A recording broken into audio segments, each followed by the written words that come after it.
Well, people of Wigan, it's quiz time. Yep, quiz time.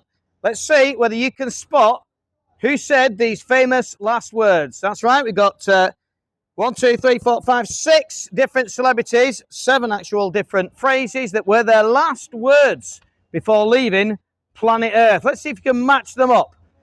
Who said last words are for fools who haven't said enough? He was on his deathbed, and someone said to him, because he was a great philosopher, he said, "Oh, have you got any last words? You know, ready there to get something fantastic written down?" And all he said was, "Last words are for fools who haven't said enough." I assume he didn't count those as his last words, maybe, but there we go. It was actually Karl Marx, this fella here. So I'll match him up there. Who said, "I told you I was ill"? It's actually on his gravestone, this. He's a bit of a comedian. Told you I was ill. Certainly he was, because he died. He was, of course, the only comedian who's here, Spike Milligan. Who was it who said, these were his last words, "I feel great"? Oh, the irony to utter those words, "I feel great," and then you die straight afterwards. It was, of course, Pistol Pete Maravich. You recognise him, said? Any of these guys? Recognise any of these?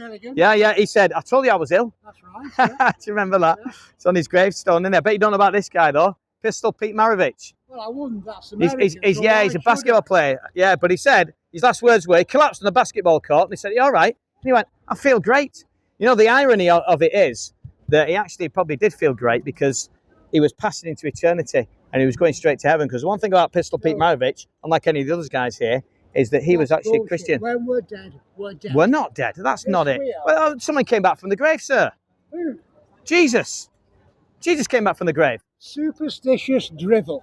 Well, if that's the case, why have so many very clever, renowned lawyers studied it, trying to disprove the resurrection, and actually all they ended up doing was becoming Christians themselves because they were able to prove beyond all reasonable doubt that Jesus did, in fact, rise from the dead. And do you know how we know it?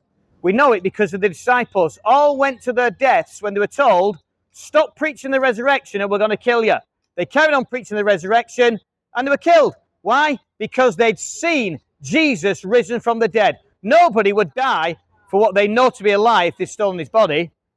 It's the truth, sir. If you study the resurrection, you'll find it to be true. Okay, that man, I don't know why he doesn't want to believe, but you saw the anger in his eyes. He really didn't want to believe it, did he? Why are people like that and they just don't want to believe these things? I don't understand it. But yeah, who was it who said, "I feel great," just before dropping dead? All right, he dropped dead. He was on a basketball court. He collapsed. And they said, "Are you all right?" And he said, "I feel great." But the irony of it is, he probably did feel great because he was a Christian, Pistol Pete Maravich, the great basketball player. He became a Christian after retiring, and he was just playing a friendly match when he actually dropped dead. But he was ushered from this earth straight into eternity, straight to heaven. So he'd be feeling it really great now. What about this person who said, "Don't you dare ask God to help me"? It's a person who saw the maidservant praying for them in the next room. And they just said, "Don't you dare ask God to help me." Why would somebody do that?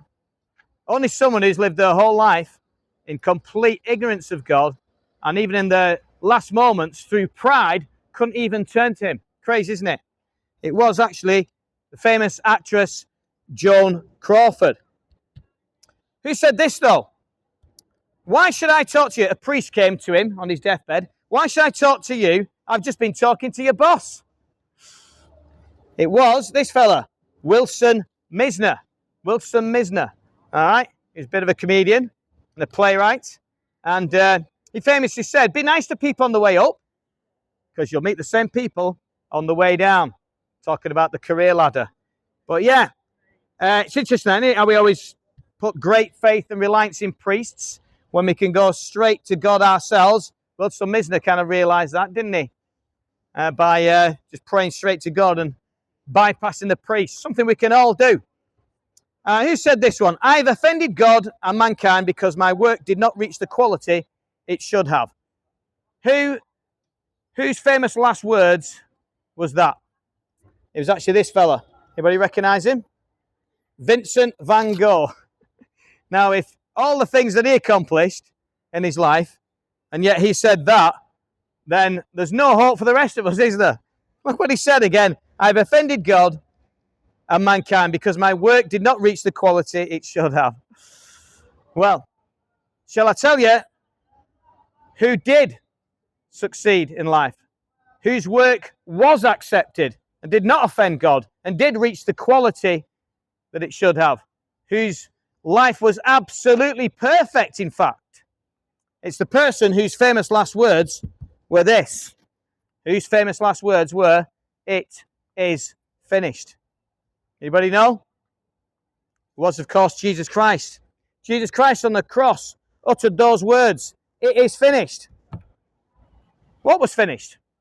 Just his life? That's an obvious one, isn't it? No, what was finished was him paying for sin. He paid for all the sins that I've done, all the sins that you've done if you come to him and accept forgiveness and accept his gift of salvation. He's paid for them all. Every single sin. There is no sin that I've committed that Jesus has not paid for. So I don't have to go to purgatory, as some people think, and pay for my sins. They've all been paid for by Jesus. That's what he meant when he said, "It is finished." The actual words are tetelestai, and it literally means paid in full. He's paid my debt, the debt I owe, in full. So I don't have to pay for it. That's how I can go to heaven, because Jesus has paid for all the wrongdoing that I've done. But you know what? That can be true of you today as well. He can pay for every single wrong thing that you've done as well in your life, so that you also can go to heaven. So when you come to him today and say, "Thank you for dying for me," and embrace him and follow him all the days of your life, and ask him for that forgiveness that only he can grant. He's the only one who lived a perfect life. He's the only one who died for you. And he is the only way to heaven. He said it himself, "I am the way, the truth, and the life. No one comes to the Father in heaven but through me." If you're trusting any other thing for salvation today, you're going to be very disappointed when you have uttered your last words. Only Jesus saves. Nobody else saves. Only Jesus. He's the only one we can put our trust in. So let those last words of his ring in your heart today. It is finished. And know that he has paid for your sin if you'll only come to him today and accept that free offer of salvation. Thank you for listening. Please do come and take some literature off me. I would love to talk about these things with you, and I'd love for you to read more about the wonderful hope that we have in Jesus Christ.